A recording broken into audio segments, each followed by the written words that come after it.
Diduga ada penyusup, demo mahasiswa di Unpati berujung anarkis.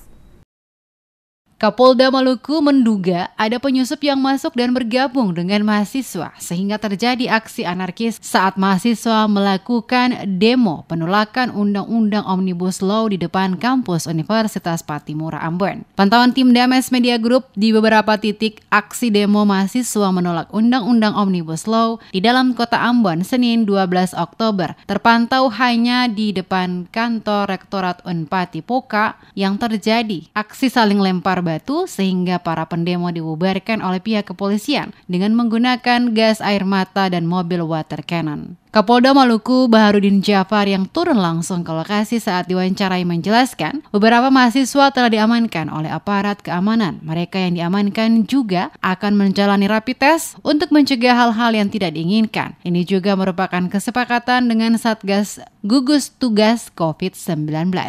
Sejak pagi, pihak kepolisian dibantu dengan TNI mengawal dan memperlakukan para pendemo yang melakukan aksi demo di beberapa titik kota Ambon dengan sebaik-baiknya. Untuk itu, Jafar menduga ada penyusup yang menjadi biang rusuh dan memprovokasi mahasiswa, sehingga terjadi aksi anarkis dengan melempari batu kepada aparat. Sebab terakhir sebelum kejadian, Dandim Ambon sempat berdialog dengan mahasiswa di depan kampus Unpati. Aksi demo yang berakhir tindakan anarkis oleh para pendemo dengan melempari batu ke arah aparat keamanan ini menjadi evaluasi pihak keamanan. Kapolda menegaskan aksi demo yang berakhir anarkis ini akan menjadi bahan evaluasi kepolisian ke depannya. Jika ada aksi yang tanpa pemberitahuan jelas, maka sejak awal aparat kepolisian akan langsung mengambil tindakan tegas.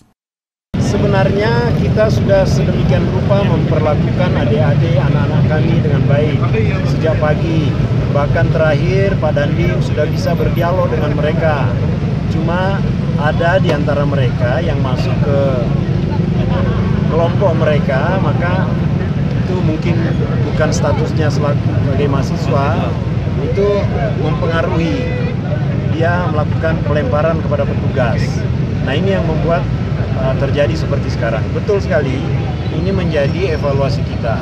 Maknanya apabila besok atau masa-masa yang akan datang ada aksi yang tanpa pemberitahuan dengan jelas dan tidak jelas siapa yang penanggung jawab, maka sejak awal kami harus sudah menindaknya. Seperti diketahui, aksi demo yang berlangsung pada Senin kemarin di sejumlah lokasi dalam kota Ambon, baik di depan kantor wali kota, gubernur, DPRD, semuanya berjalan aman dan lancar. Sementara aksi demo yang dilakukan pada kampus Unpati berakhir dengan anarkis, di mana terjadi aksi saling lempar batu antara pendemo dengan aparat keamanan yang berlangsung hingga malam hari.